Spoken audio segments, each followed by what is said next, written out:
What I'm going to do now for you guys is introduce our trainers. You'll notice that our round pens, horses in the round pens has changed. And that's to give everybody a fair time up each end of the arena. And of course, the first one that I'm standing down here now, you all would have watched him yesterday. He would have been in the middle pen yesterday with his bay horse. This is he here? I'd like you all to put your hands together for Daniel Robinson. Daniel Robinson lives in Orchard Hills in New South Wales with his partner Alexandra and operates a breaking and spelling farm in Sydney's West. He was born in Newmarket, England and grew up in the heart of the racing industry. His father, Phil Robinson, is here today, was a champion jockey in Hong Kong for several years, and Daniel is eager to follow in his father's footsteps. Thanks, Tim. And now we're down in the middle round pen, and of course this is our new horse called Cinnamon. Cinnamon is actually the full brother to Dave, which was the horse that Bruce was riding around here today and yesterday, the winner of last year. I'd like you all to put your hands together for the very first time we're seeing Cinnamon and Mitch Golan. Mitch was born and raised on a cattle and sugarcane property in northern New South Wales, where he began his riding horses at a very early age. It was the rodeo and bull riding industry, however, that really consumed his early childhood and into adolescence, where he's qualified and finalised in the National Bull Riding Championships. And here we are down the end with the grey horse. Again, this was one of my favourites yesterday, this grey horse. I'd like you all, please, to put your hands together for Damien Hall. And Damien was raised in northwestern New South Wales, and very early in his life he was exposed to horses as they were used extensively in the stock work on the family property. Damien's childhood involved weekends spent attending horse sports and camp drafts. He enjoyed camp drafting and found it natural progression from the stock work at home into the competition ring, and he soon accumulated enough points to compete at both state and national level as a juvenile.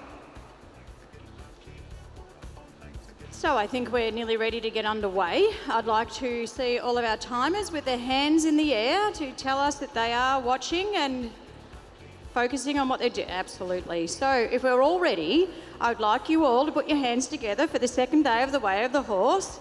Ready, set, off you go.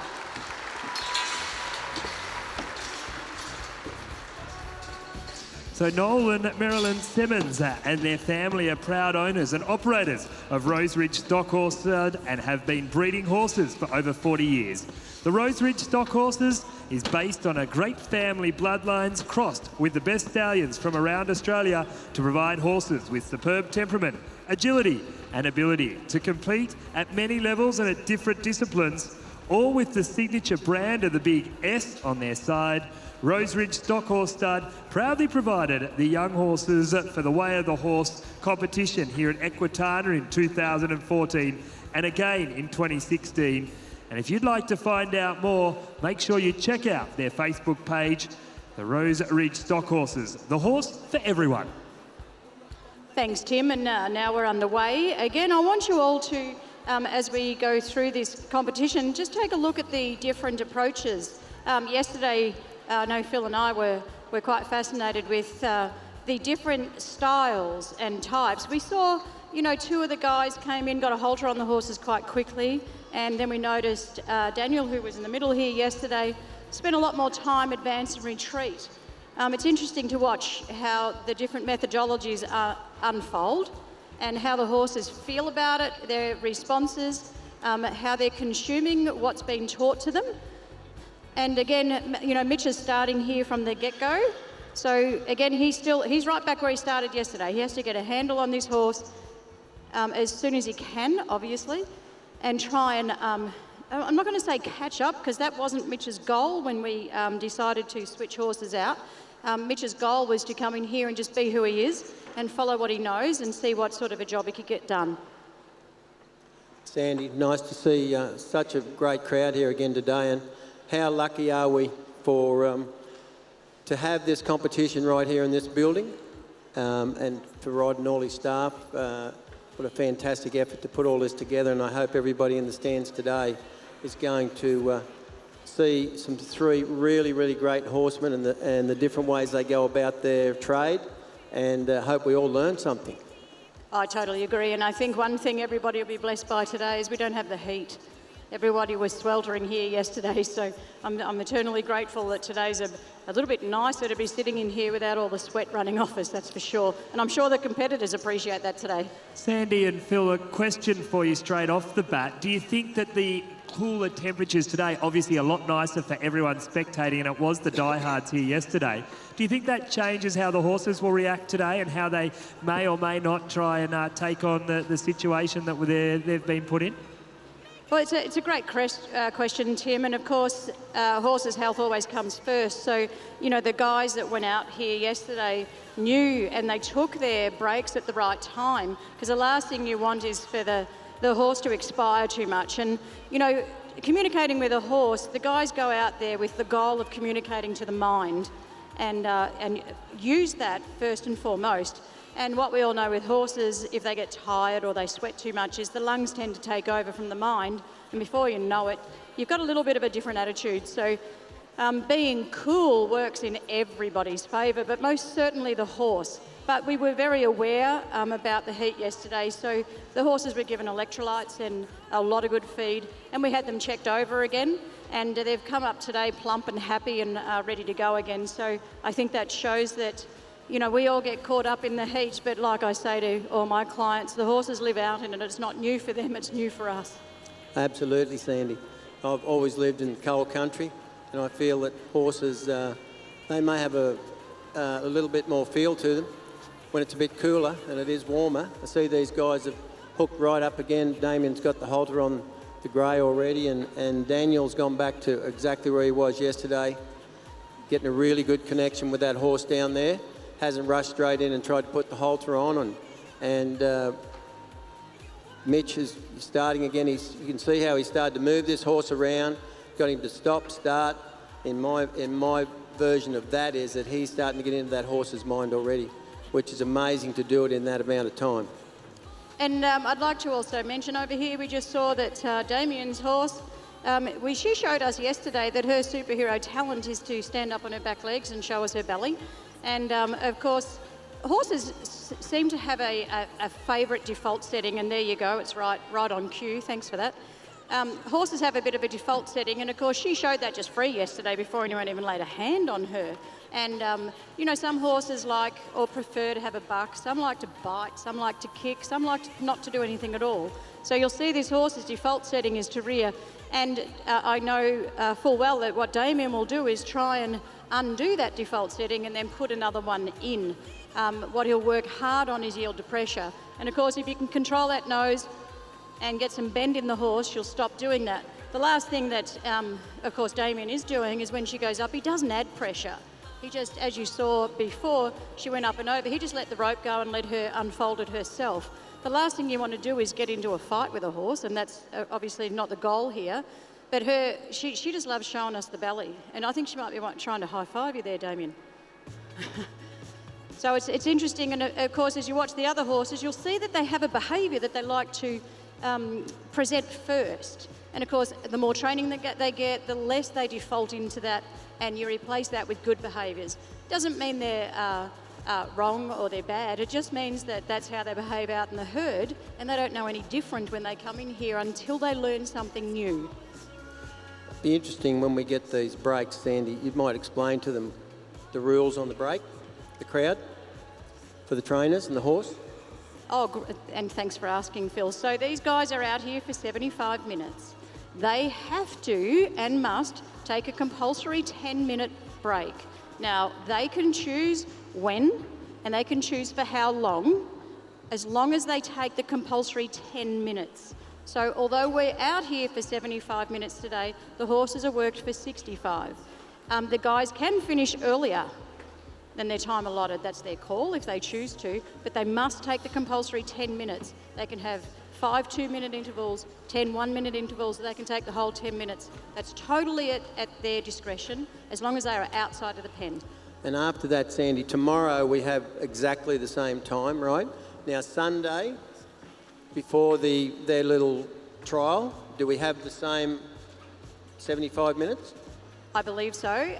Of course, by that time, we'll be looking for, towards our final, and our final is a skills test that they'll need to do. So by that time, these horses will be let out by the trainers while we set up the skills course, and they will have a 20-minute time frame to get into the skills course, and we'll explain that when we build that on Sunday. Well, while Phil and Sandy are up the other end of the arena, down here where our commentary point is, or the far end of the ground, Daniel has now caught this lovely bay horse and starting to work him very nicely. In fact, Phil, am I right in saying they're all fillies out there now? They are. So yesterday we had, my favourite was the Chestnut, being the only male in the competition he's out the back. So I don't know whether Sandy really had anything to do with that or not. Seems we're all got all female competitors in here now. I would have had something to do with it, Phil, if there was money on it, that's for sure. Her favourite was the grey. So she's gone straight to the lead on me now. My horse, I've got to pick another one. You've got to show me the colour of your money, Phil. Don't forget that we do have Dom up in the stand. He's on my right, so on the think fencing side of the ground where our Brumby challenge has been taken. And Dominic is up there. If you've got a question, please grab his attention. We'd love to be able to answer it, and we are very, very keen to take questions from anyone in the audience about anything that you're seeing here today. So we'll see down here, I'm down there with Daniel, and of course he's already caught his horse, so he picked up from where he was yesterday. Daniel was the one that went the slowest yesterday in choosing when he was going to catch his horse. That doesn't make it any better or worse than anybody else, but he took a lot of time with his advanced retreat. Today he's got the halter on fairly quickly, and now he's doing a girth simulation. So he's got the lead rope around the belly of the horse, he's adding pressure, and then as he adds pressure, he asks the horse to move its feet. So it's about teaching the horse the saddle is coming, this is what you need to get used to, and if they can forewarn the horse about what's happening with pressure around the girth, if they do the preparation enough, by the time they get the saddle on, the horse already has an idea and won't be as shocked. So he's doing his preparation. You'll notice as he's tightening the rope around the belly, he's moving the horse's feet. So he's teaching the horse, although I've got this tight, you can still move your feet.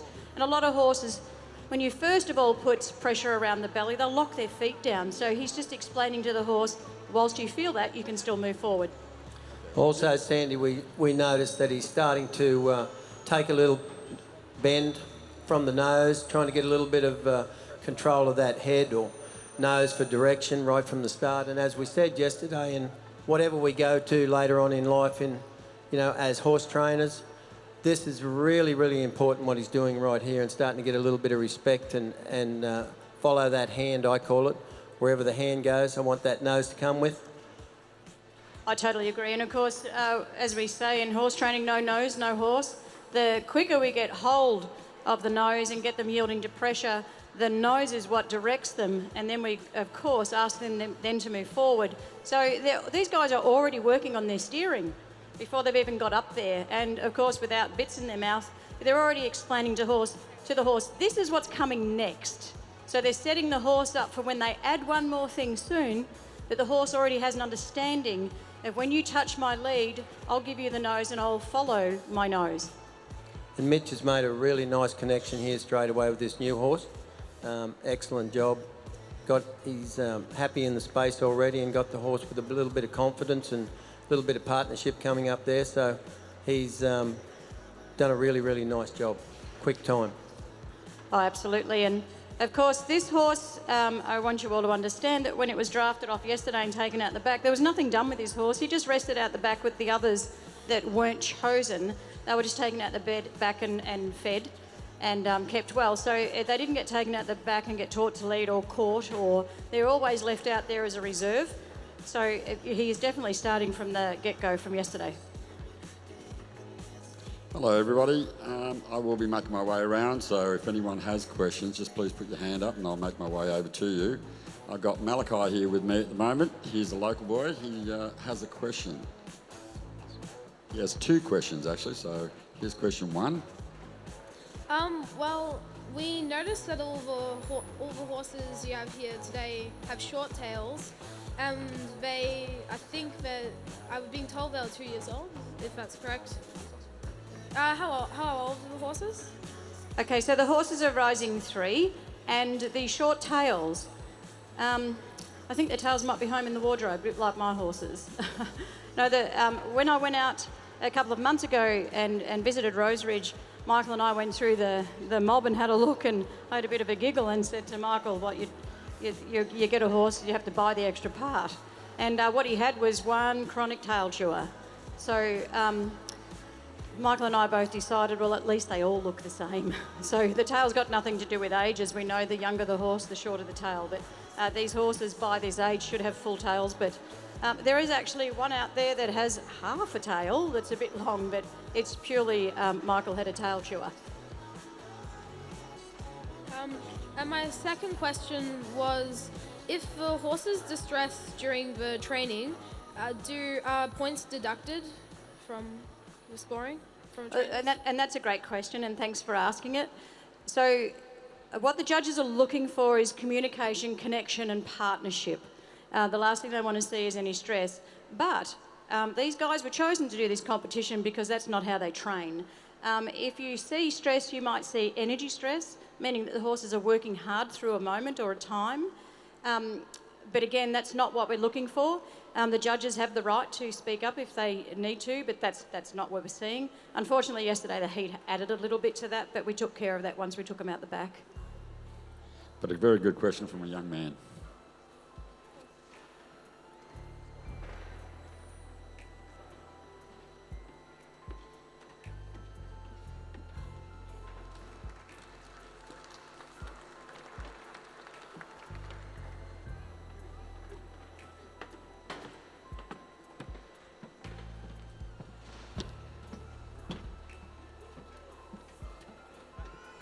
See this little horse down here of Damien, still showing him a little bit of, what we might call a little bit of resistance. He had him lunging him around there really nice a minute ago and then bringing his nose, and Mitch over here has already got the halter on his, so we're making great progress in the second pen on the new horse. Absolutely, and again, you know, Damien's got the task here of undoing that default setting and getting that horse to keep her 4 feet on the ground and stop sharing her belly button with him. And again, it's a yield to pressure exercise. Until the horse knows any different, that's what she will default to. So his job here is to get her to understand when you feel pressure, you relax to it and you go down and forward, not up and back. We'll see down here, I've got Daniel playing with the horse again, and he did this yesterday. We spoke about it a little bit. It sort of comes back from my experience and what I know, it comes back from the Jeffrey method. And it's all about the body connection, getting over the horse, getting the body connected to the horse, helping the horse understand that it's okay, having the horse feel comfortable and calm and confident. And you'll see that he got all over the horse first before he actually sat up, and he's rubbing the horse the whole time that he's up there, all the way down to his feet. See, we just had Damien up here getting this horse to come around and giving the nose really, really nice, and around and down, nice roundness, and he's moving him ahead with his hand on the rib, just creating a little pressure and release to keep that horse moving forward. Very, very nice job. We'll see here in the middle, what we have with Mitch is again, he's doing the yield to pressure exercise, and also he's desensitizing the horse, he's rubbing the horse down. So he's sort of explaining to the horse now, we've got more things coming at you, so you need to get comfortable with my hand first, and then you'll see Daniel saying you need to get comfortable with my body. So you'll see the progression of why the guys are doing this and allowing the horse to understand something's coming next. If you'll see with Daniel on the horse at the moment, you'll see the horse is leaning back. Can you all see that, guys? So, of course, this is the first time anyone's been on the horse, and the horse has just locked her feet and she's braced herself to counteract the weight. And all Daniel's going to try and do is just bend her and flex her, get her to relax. But he won't go asking too much. He won't say, you know, get forward, get going. He's just been invited up there, so he's just going to take, you know, be very considerate to that and allow the horse to understand through bending and relaxation that she can move her feet. He's not going to make her do that. He's just going to wait for the time that she offers.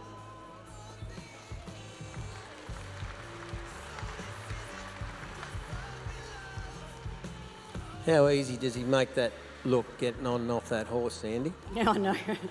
Phil, we've got a very large mounting block out the back, don't we?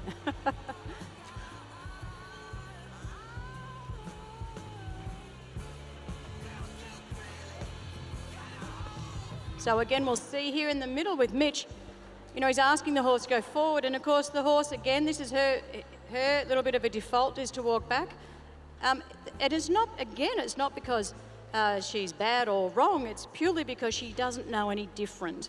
So Mitch is making a beeline for that hip, and he's trying to push that hip around. We spoke about the hip yesterday being the motor of the horse, and the quicker you can get a connection from the halter into that hip, then of course the greater control you've got. And it's about having control of body parts before you even get up there. Need a little bit of steering. And a little bit of brakes.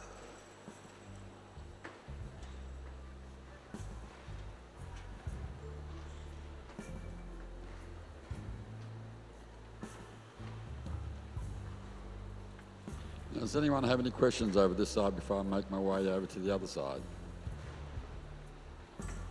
I'd like you all to know I was having a chat with Dom before, and he said, this is my first time announcing, Sandy. I was a bit nervous. I said, well, you'd never have known. So ask him a question, guys, and get him comfortable, because we want him to hang around with that microphone.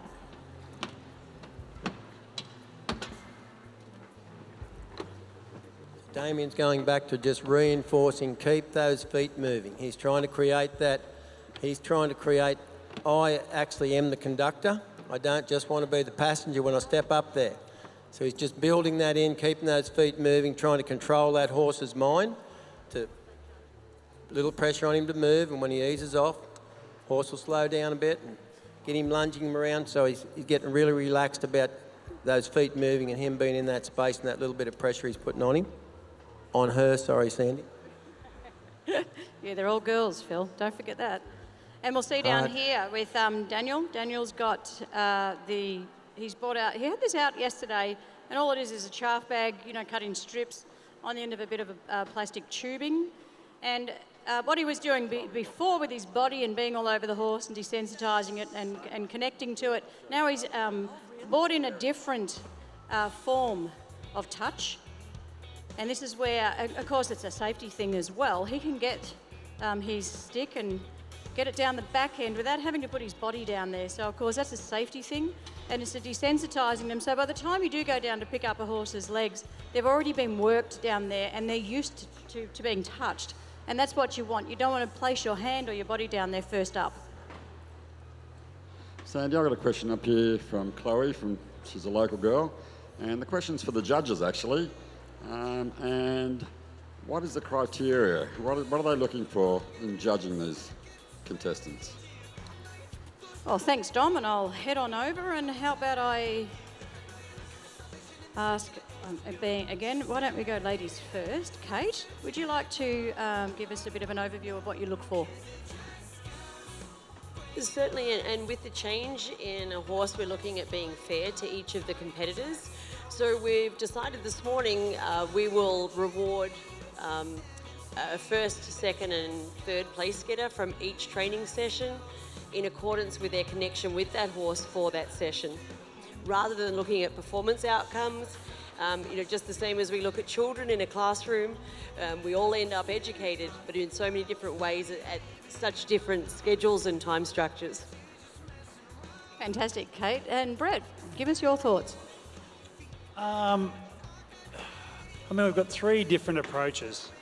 I personally look for timing and feel. I like appreciating each person's system, but I'm looking for an all-round horseman who understands the pressures of the competition but doesn't sacrifice horsemanship to do it. And I look for timing and feel and empathy for the horse. Very well said. And we'll go across to Anthony and see what his remarks are. Pretty much what both of them said. Thank you.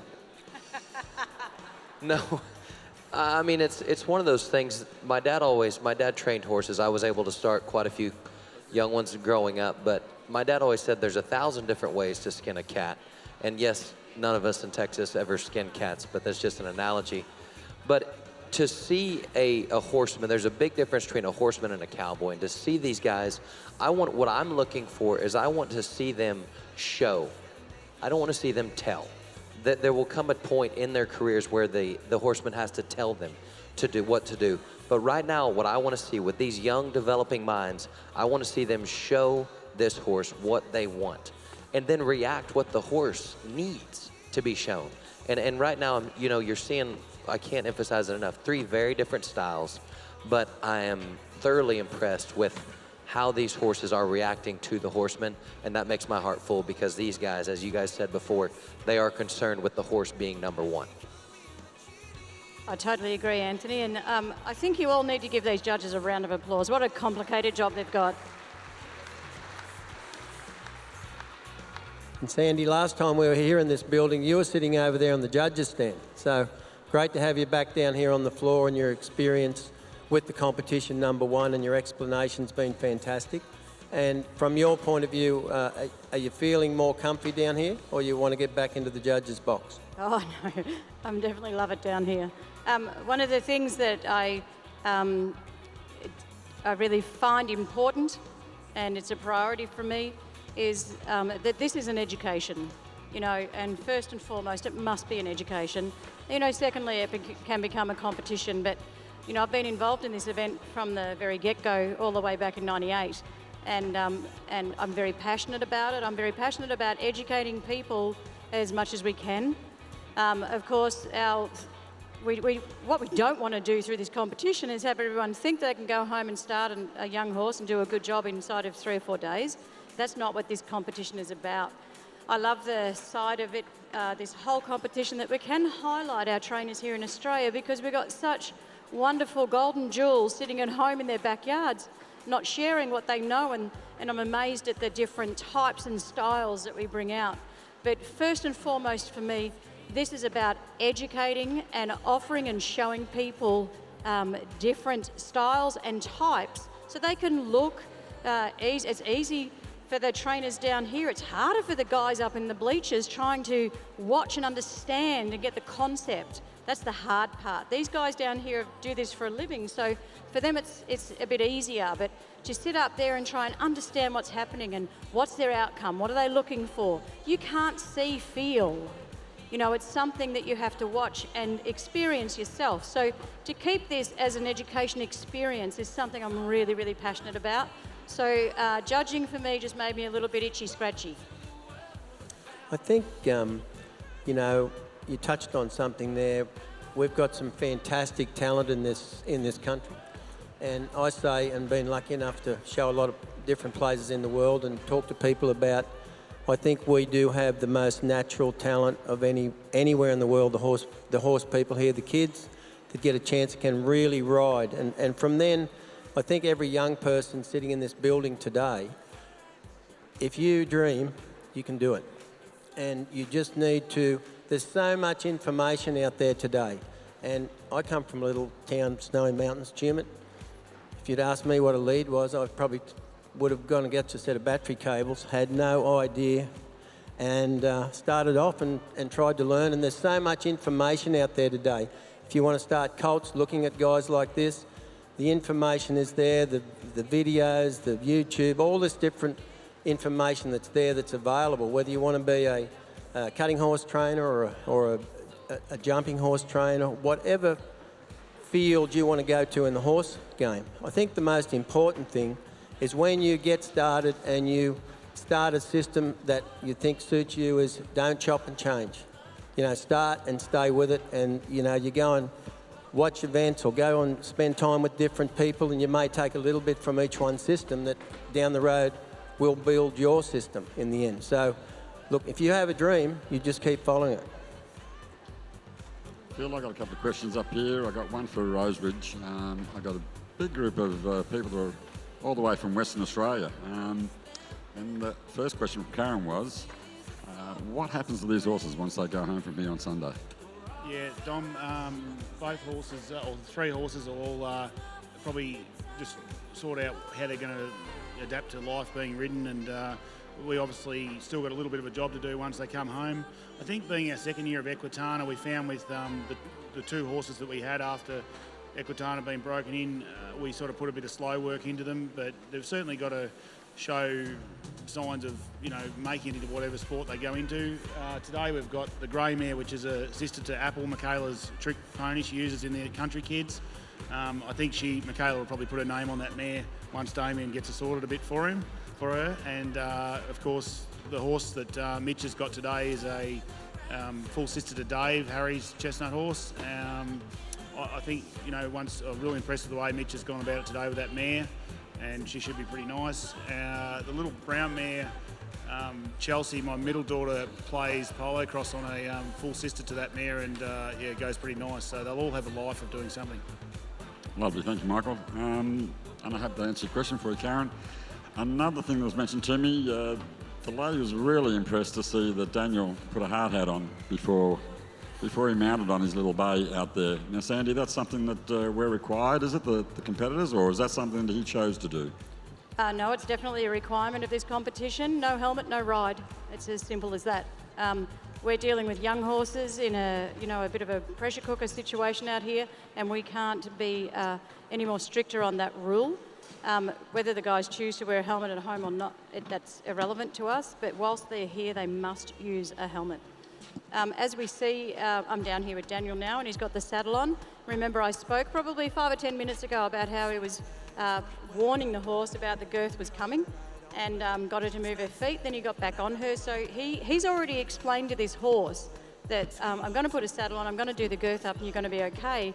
And if you watch what he's doing now, he put the girth up and he cinched it up, pretty much as tight as he could, so that the saddle wouldn't shift. And of course, you've got to appreciate the fact that she might take fright, she could take off bucking. So you want that saddle to be nice and rock solid. I do notice that he has one of Heath's saddles on. We actually have that saddle at home. It's one of my husband's favourites. So I think it's a superior saddle for starting young horses.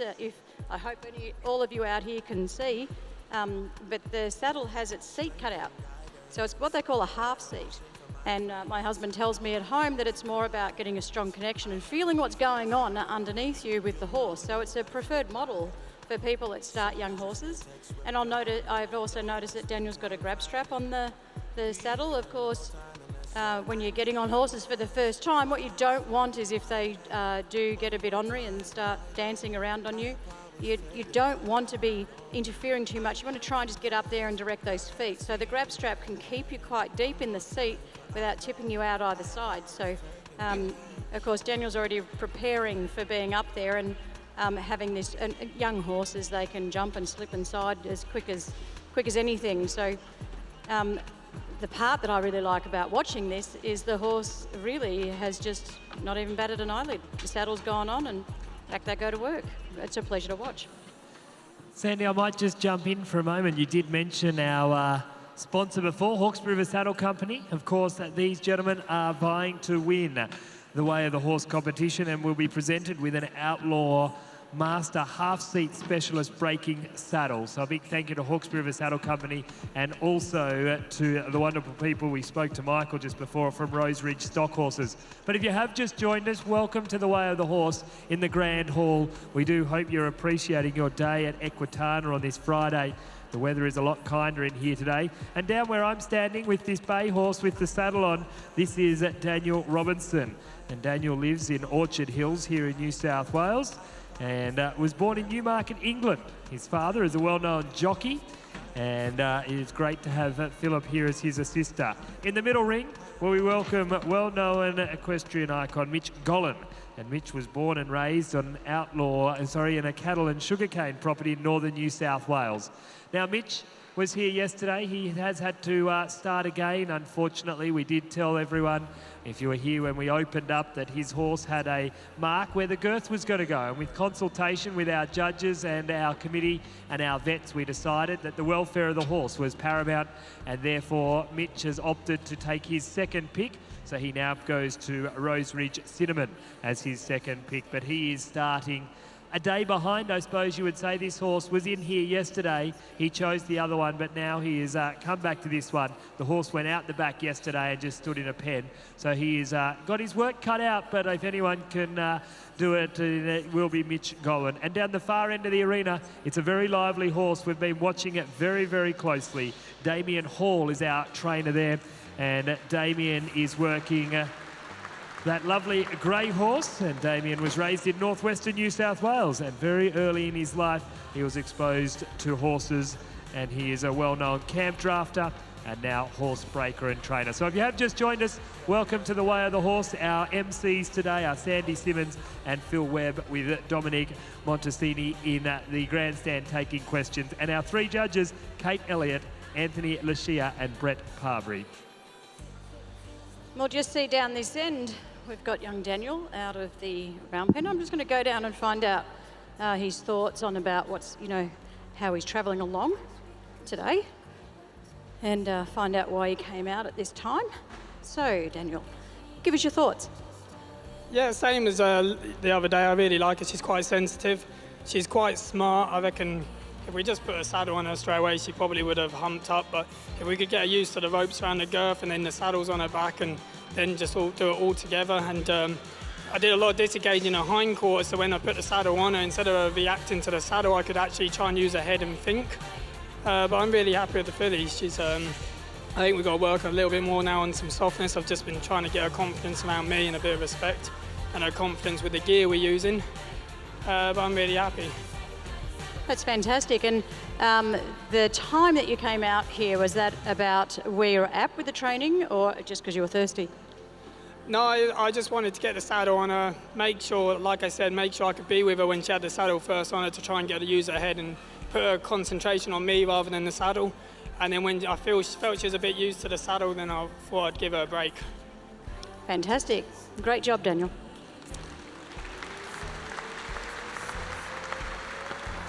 Thanks, Sandy. Mitch, your break, first break.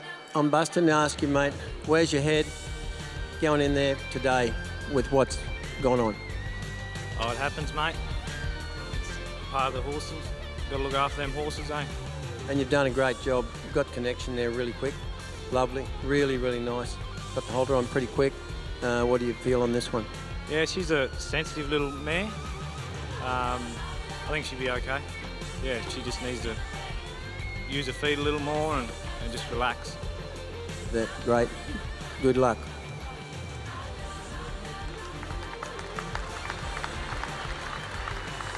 Sandy, I've got another question for you, just from myself actually, and I've got a microphone, so I guess I'll just ask it, and without fighting Dominic. But I noticed that each of our trainers has a mate out here. Are they their eyes? Is there a reason that spotter is out here? Oh, that's a great question, Tim. And actually, yes, they do have a purpose. That's their offsiders. Usually the trainers will either bring in their relative or their co-trainer or wife on the odd occasion we've had. Dave Russell's looking at me going, I'm nobody's wife. So their role out here is purely just to hand in gear so that the trainers don't have to come in and out. We see, I've got some poles down here outside of Damien's round pen. What we don't want is the trainers using up their time to get in and out of the round pen to gather their stuff that they're going to use. At no stage are the handlers allowed to be or have any of their body inside the round pen. They're just here purely as a go-to, a water holder, of course. And you'll see when the trainers come out that they'll take a couple of minutes and sit there and chat with the handler. So it's a great support for the trainer to have someone out here that can keep them grounded, looking forward, and talk about what's going on, and basically get some rest. So they do serve a purpose. Every single trainer that's ever come out for this competition has always had a handler on the outside, and we find that it's always worked to their benefit. So the handler can't come into the pen at all, but they could offer advice while they're in the pen. They can talk to them while the trainer is in there.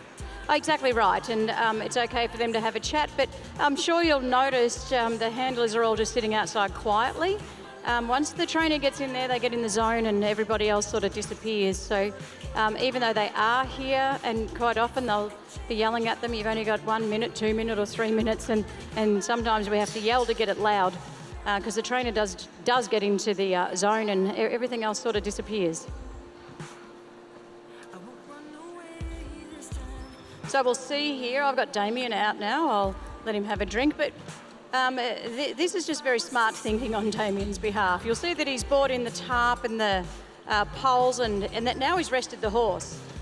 Again, this horse tended to want to jump out this side because she's a bit herd bound, and he's put it right where she would choose to jump. So again, very smart thinking on his behalf. And again, we spoke before about the skills test that these guys have to do at the end. And, you know, part of this stuff out here is the beginning of that skills test. So he's getting a double whammy. Even though the horse is resting, the horse is still exploring different things inside the arena and getting used to it while Damien's not there. So that's very smart thinking on your behalf, Damien. So, tell us how you're going. Oh, she's a sassy one, isn't she?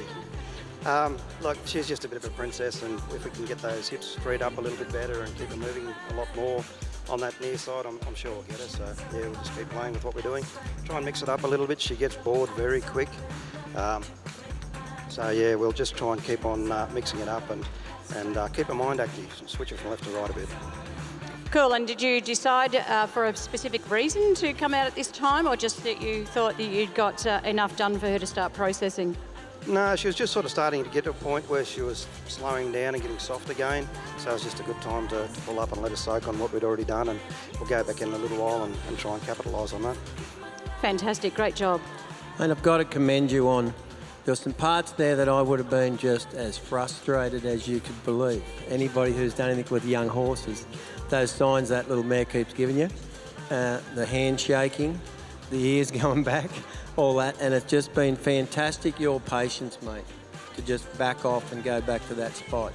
And I'm sure, as we all do, is overcoming those things with doing anything with young horses is the key. Yeah, certainly. Like, you know, she's 400 kilos. Why would I want to enter into a fight with that? So we'll just be patient and wait her through it. That's what horsemanship's all about. Now, one other thing, I've got a 7-year-old cutting horse down there that I don't think I could get to walk over that. When we're all done, do you think we might be able to do that later? Anytime, mate. And it's an interesting conversation that Phil was just starting to have with Damien then. When your horses are at their worst, that's when you need to be at your best. So it's really important that you don't take any horse training personal. You know, it's like Phil just said, I don't know how you don't get frustrated. Well, knowledge is patience in disguise. So it's about when your horse is at its worst, you need to be at your best, and that's where you cannot get frustrated. You can't get anxious. You can't have an urgency about you. You actually just have to wait it out and say, well, thanks for sharing, but I need to get you out the other side, and that's purely with education. Damien's role here, although the mare does get a bit sassy, he just needs to be a good leader and say, well, sorry, I'm not going to entertain that, but I need you to do something else for me. And we call that the replacement concept. Anytime you see something that's not in your best interest with a horse, you replace it with something that is inside your best interest. So it's diverting those horses' thoughts and putting them into something for you. And that is what we call education.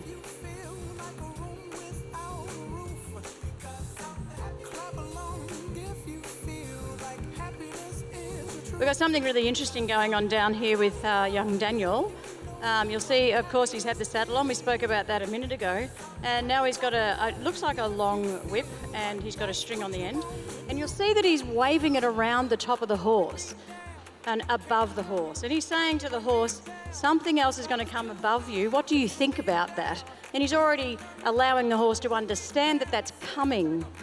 Of course, horses see us on their left side, their right side, but once we get up there, it's a whole different concept. So he's trying to, again, be ahead of himself and saying something else is going to come up there. I want you to be okay with it. I want you to be confident with it, because when I get up in that saddle, I want you to be calm. So you'll see that he's working that rope and swinging it around as much as he can and warning the horse of everything above.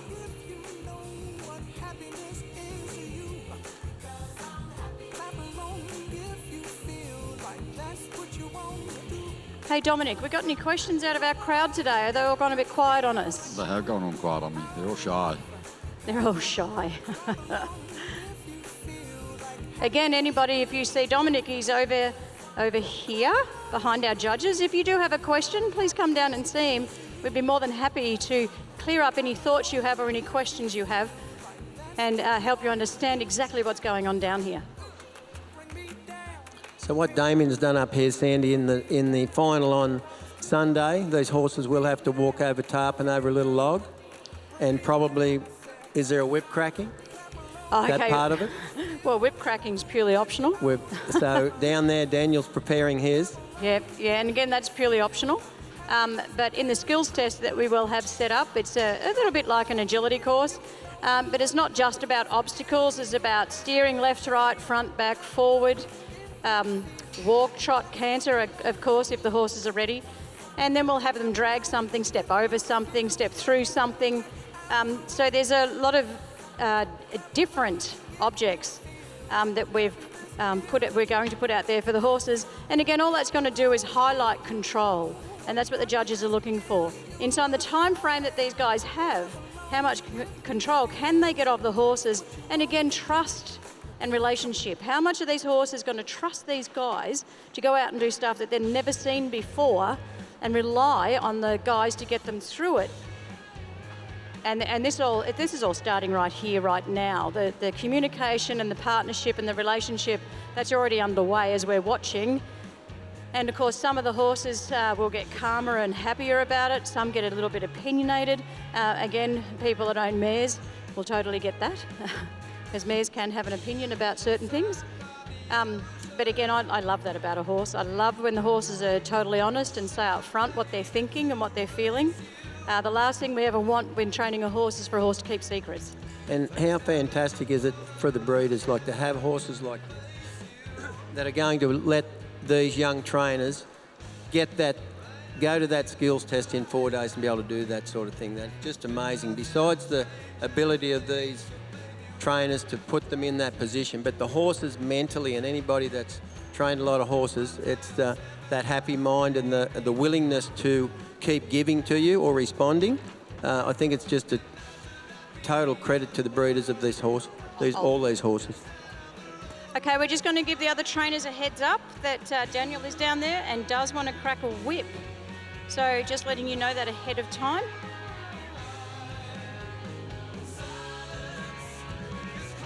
And going back to what Phil was just talking about before, you know, I'm totally in awe and have been all of my life about the forgiveness the horse offers us. You know, they come out every day and say, here I am, teach me. And I'm just in awe of what we can do and how we can do it with them, how forgiving they are, how trusting they are. It's purely amazing just to watch. Well, it keeps getting reinforced by your reward mechanism for me.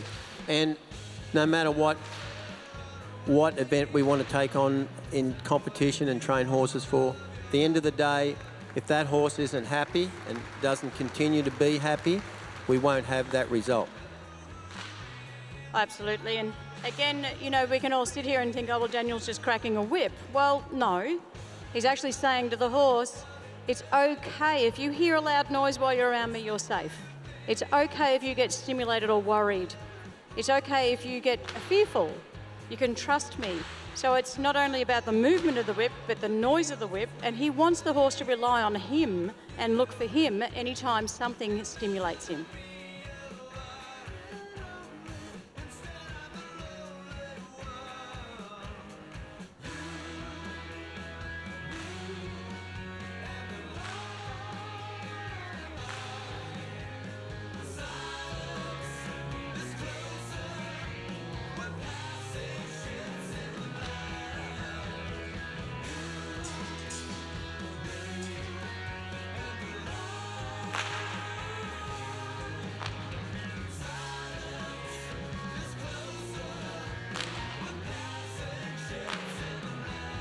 So we've had 40 minutes today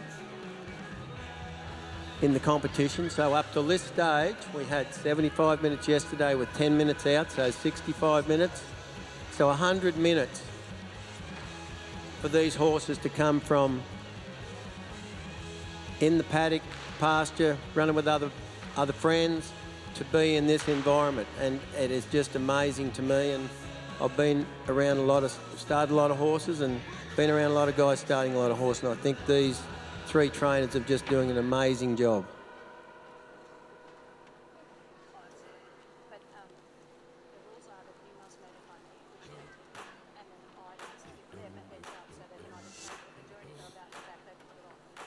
Mitch went for the we won't call it skid lid. We don't want to do any skidding on it, right, mate? The helmet. Where do you think now?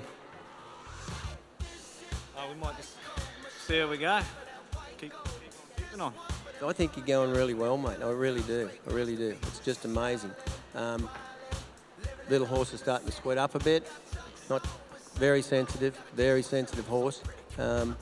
So what's the next step? Just keep those feet moving, get that mind stopping. Yeah, we'll get that mind ticking along a bit and might even just get the pad on her and see how we go. Good luck, mate. I'd like to let you all know, I just had a chat with the judges and they said, this whip cracking thing. And I said, yes, they are allowed to whip crack. But the criteria for the whip cracking is that the other 2 trainers know that it's coming. And you would have heard that I told them and gave them a heads up, and their handlers. So that what we don't want is one of the trainers to be halfway up and the next guy cracks a whip. So they are allowed to use it, any of them, but they must forewarn the other trainers that it is coming, because we don't want anybody to have their safety jeopardised in any way.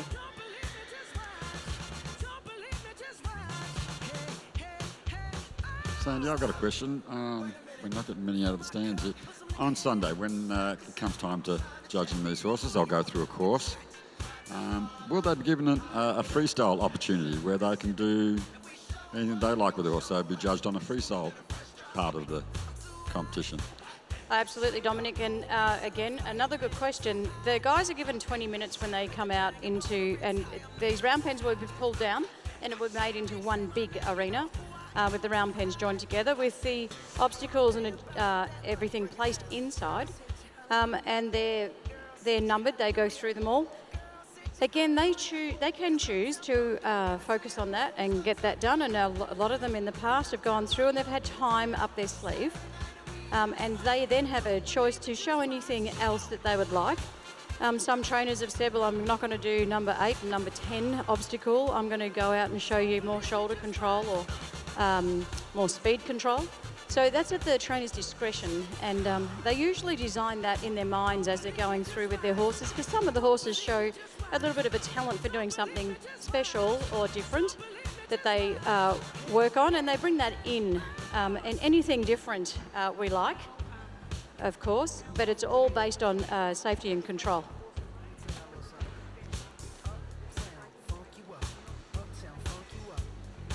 If you all look down the end where Daniel is, of course, he's got the horse travelling forward.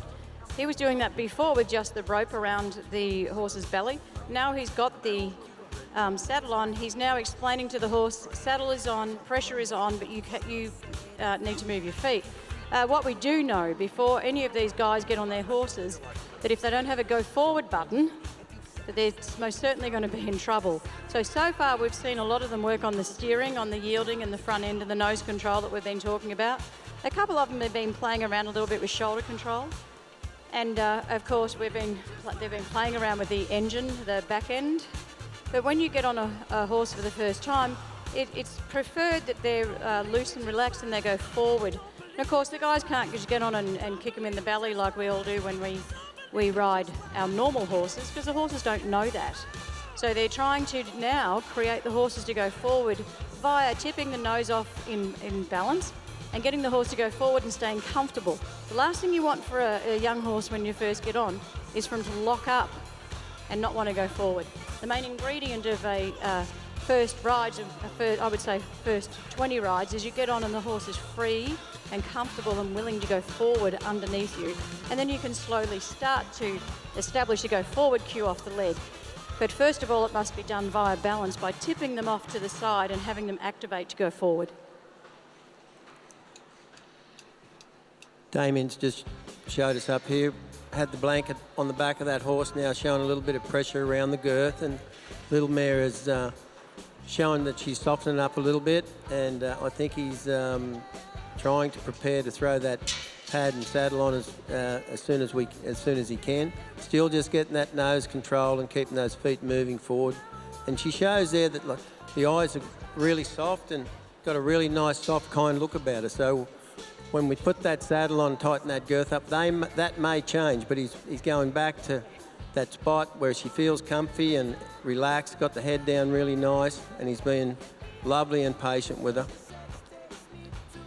Phil, I've got a question up here from a lady from Moorbach, and the question was, what sort of time frame would these guys take to break a horse in if they're doing this at home? Here, they're obviously under the clock, but the average time that they would take to start a horse and just get it up riding, not further education so much, but just getting started and off and running.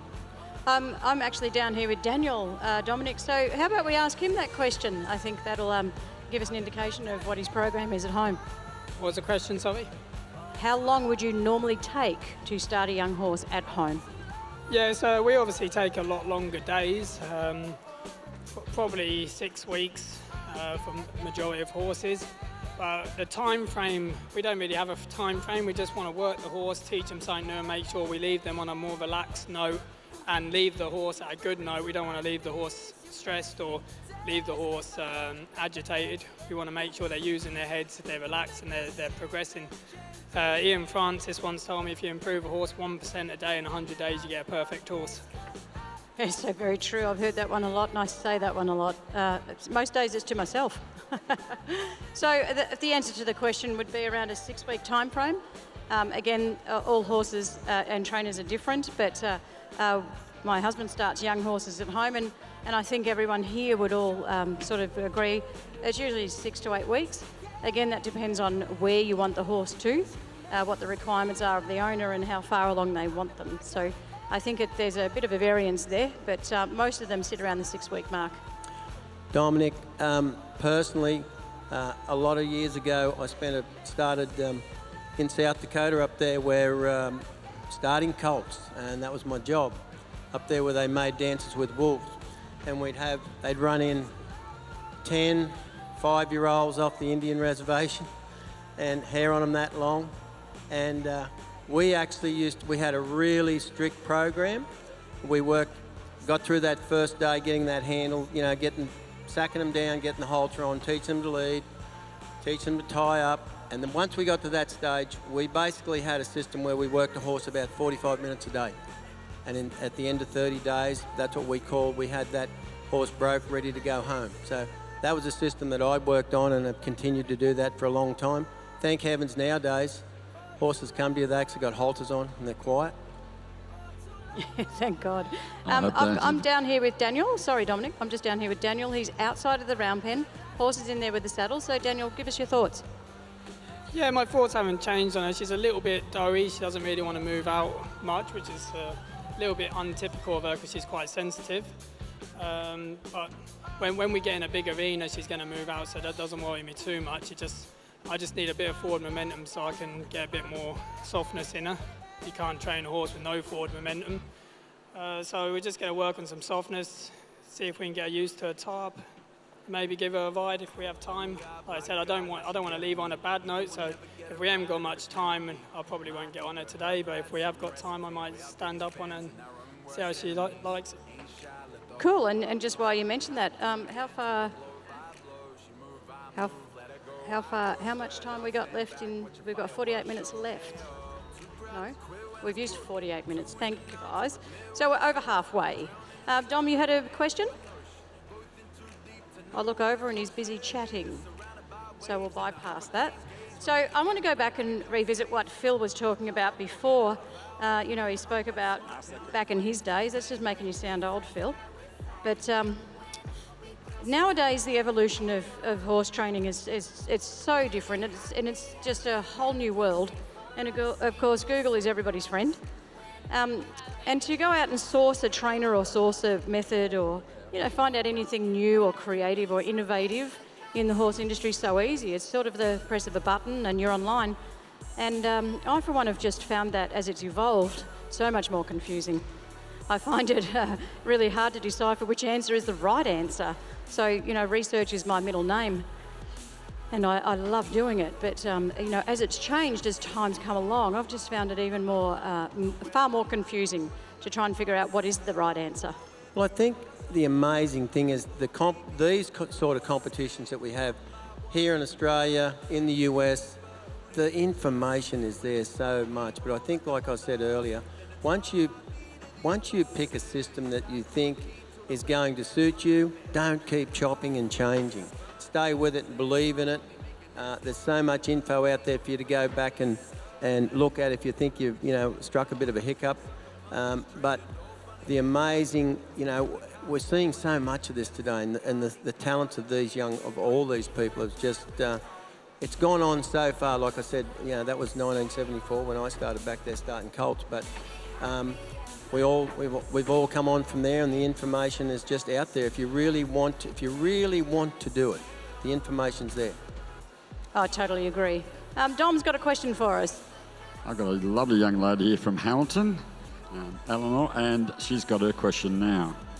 How are they kept overnight? Great question. So out the back where, of course, the people aren't allowed, we call it the back of house, there is what we have set up is a bit of a small indoor, and it's inside a very large shed.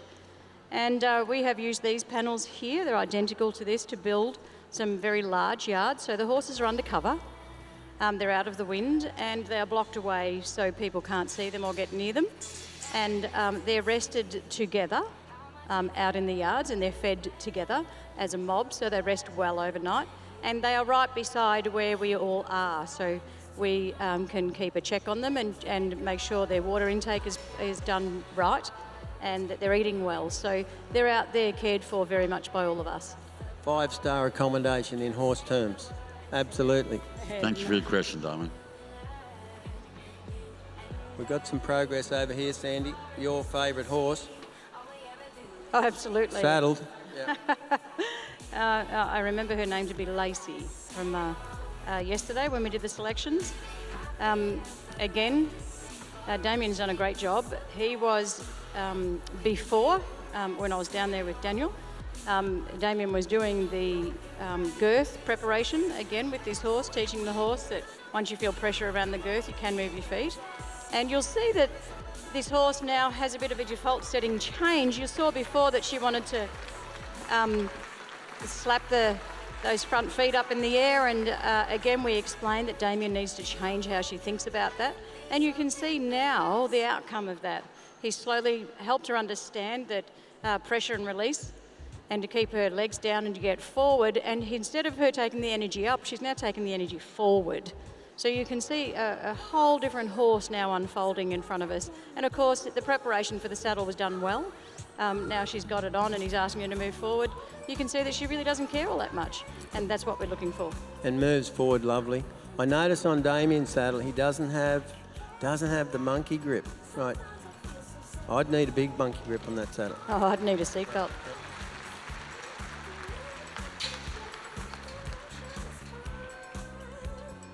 Just before I make my way over the other side, if anyone's got a question on this side, you want to put your hand up, I'm happy to come over and get the question off you and save you coming down here. But this is definitely the quiet side compared to yesterday.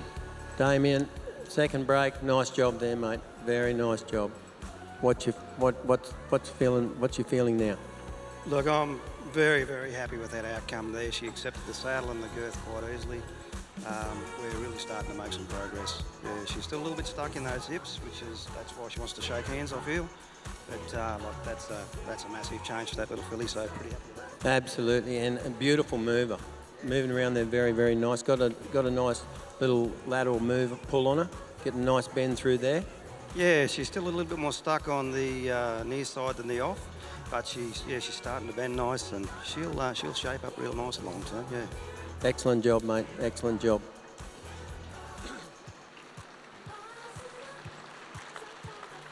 Okay, so I'm over here with Mitch. So again, he's out of the pen. We'll have a quick chat and see what his thoughts are. I have just had a quick chat with your timer, and your 10 minutes is nearly all up for today's session.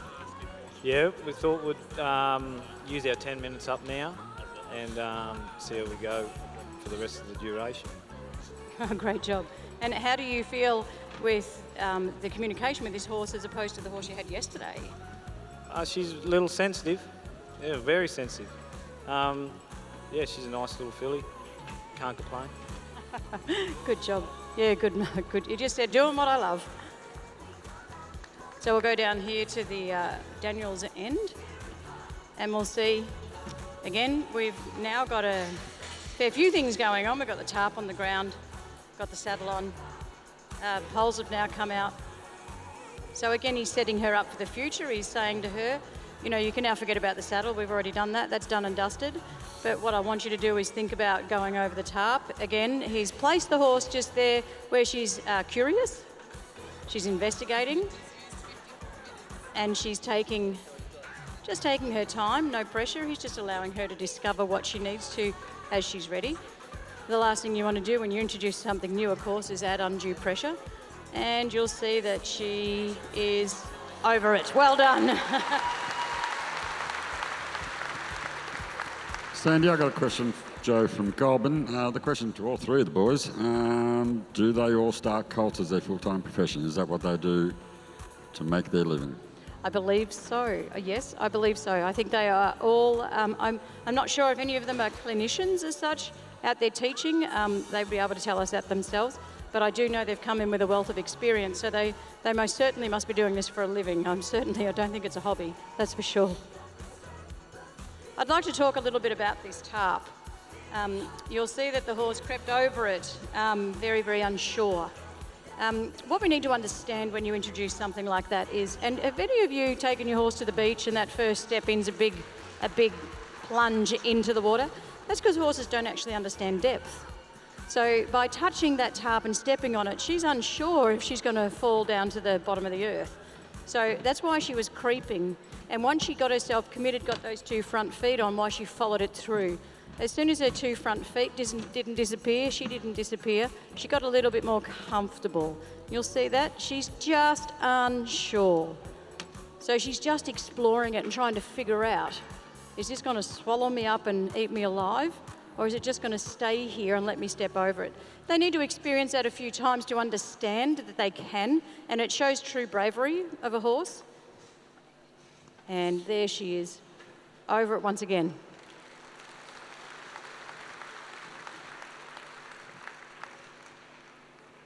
What we've got here in the middle with Mitch, you'll see that again he's got the girth rope on. He's taking pressure and releasing pressure, again warning the horse of what's coming in the future. And you'll see, as he asks the horse to go, he's using the rope around the girth just to help direct and pull. So he's sort of got a bit of a double purpose for that rope. He's asking the horse to go in a direction, and then he just swings the rope, and you'll see that he's just tapping the nose out to get the horse to follow the nose. And we've been talking a little bit today about getting the horses to follow their nose. Wherever you point their nose, you want their feet to follow. And of course, that's the beginning of your steering.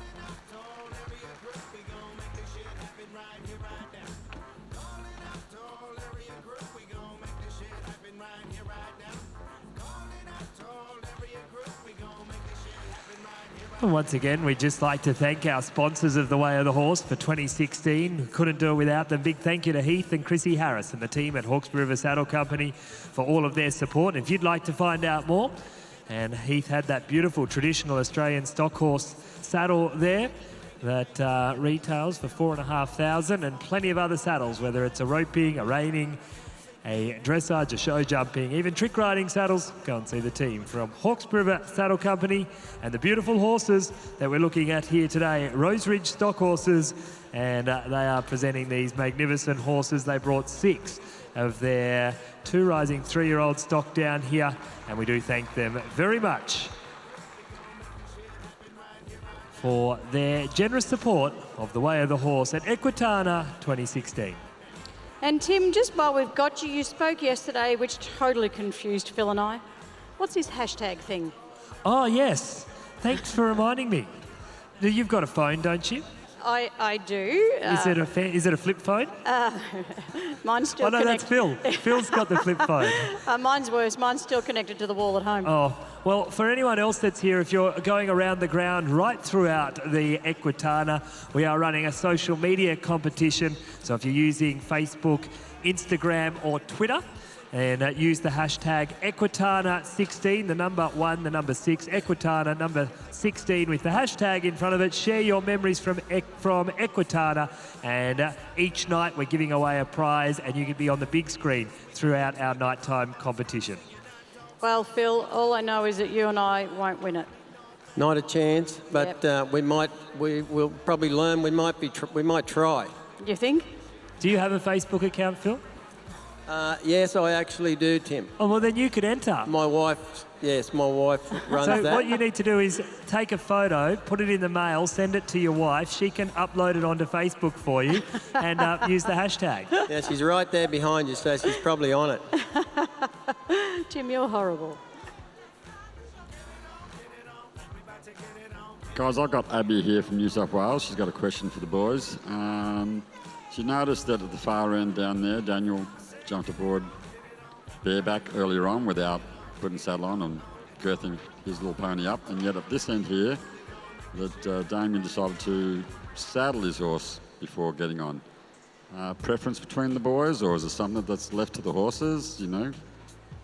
Well, I think that's an interesting question, Dom, and I think the judges explained before that each of the trainers here were showing us all, 3 different types and styles of methodology.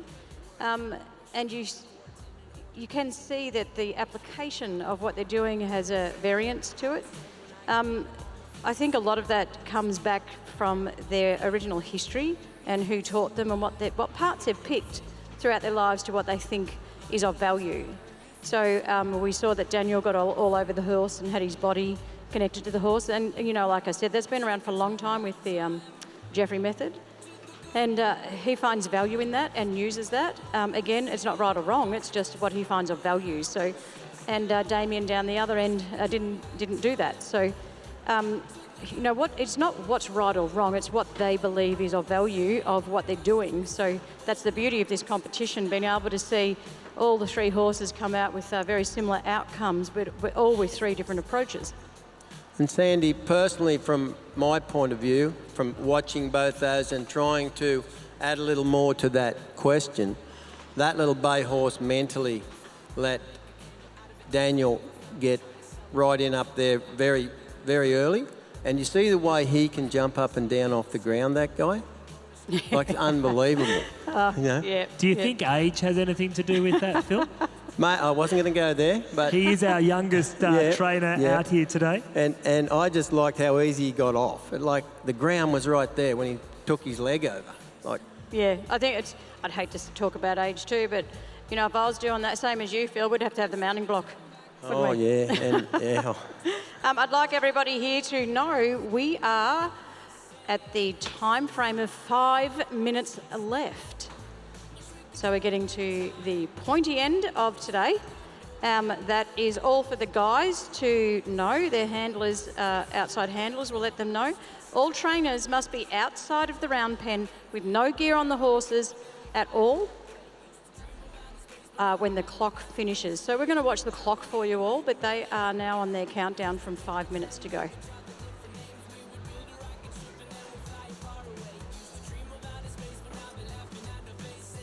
I hope everybody that's came to support us today at this event has seen some amazing things, as I'm sure you have, and enjoyed, and maybe learnt a few little things to just take home. So we've really, really enjoyed your participation and your support of the event here today, and thanks for being with us. I think before we finish, let's see who out there in that crowd has a favourite. Why don't we do a bit of an applause rating? What does everyone down here think of Damien Hall and what he's doing today?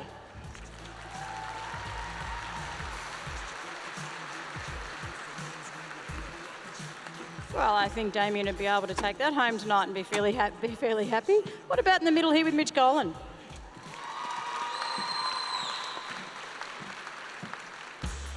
That has certainly helped Mitch feel better. I'm sure that you are all aware that he's in here with a new horse today. So all of the support he can get from all of you out there certainly won't go unnoticed.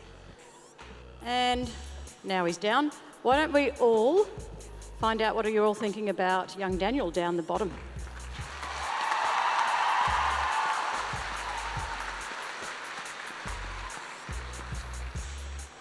Great job, guys. I love the fact that they're all plugged in this crowd, Phil. Yep, and very appreciative of what they've seen today, and we've seen it. And so I'm just amazed watching these guys. I've been in the horse game all my life, and what they can do, their talents and their knowledge, their patience of going about their job. It's just been a fantastic hour to be here, and really appreciate you guys. Okay, so we can see, talk about cutting it fine. Who here's breaking into a sweat for Daniel down here? Just getting to the point where he's going to ride his horse and his clock's ticking. There's no pressure for you. Sandy, while you're down that end, I got Hugh here from Findlay, New South Wales, and he really likes the accent that's out there in that arena and would like to know where Daniel's from. Daniel was born in Newmarket in England, as where his father was a jockey. His father also based in Hong Kong for many years. Now Daniel has seen the light. He's moved from England to Australia and lives at Orchard Hills in New South Wales, but born in Newmarket in England. Damien's pulled up stumps for the day. Mate, really nice job. Came through that, got over those few little speed bumps, we call it. And she's starting to really come to you. No worry with the saddle. So, yeah, from me, excellent job, mate. Oh, thank you very much. Yeah, she's going to shape up really nice, I feel. When she gives you that little bit, she is soft as butter in your hand. We're starting to get some nice lateral steps there in the forward motion as well. As I said, she's still a little bit stuck in the hips at the moment, but we'll just keep on working with that. We're not going to focus on it too much. We'll just, we've still got 2 hours yet, so we'll work on it over that. So from this point last night, yesterday till today, did you get any sleep last night? No, bugger all, actually. So today, we're a lot happier. Things are starting to track down where you want to be. Little mare's moving lovely, and you've been so patient and just brought her along really soft. Yeah, she's like, I've got to be pleased with her, and it's a credit to the stud to supply these horses. You know, they're second year in a row, I believe, and you know they're a great line of horses, and any one's as good as the other. So credit to them for having presented, and also to the sponsors as well for the job. Thanks, mate, and good luck tomorrow. And it's been great to watch you today.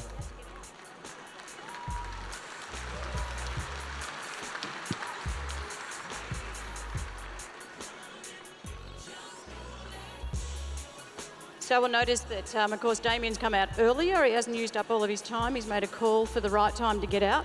These guys do have the opportunity to come out earlier, that is for sure. And our clock is ticking, so again, the timers down there need to let Daniel know that his clock is ticking.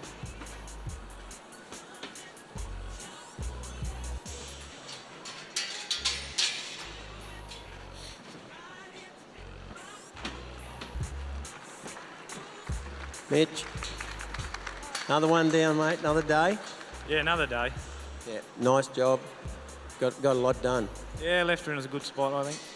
Got a lot done, mate. No, very good, and congratulations, and good luck tomorrow. Thanks, mate. Yeah, I know. Okay, so our time's up. We've got Daniel out. Everybody, thank you for coming for the second day of the Way of the Horse Equitana 2016.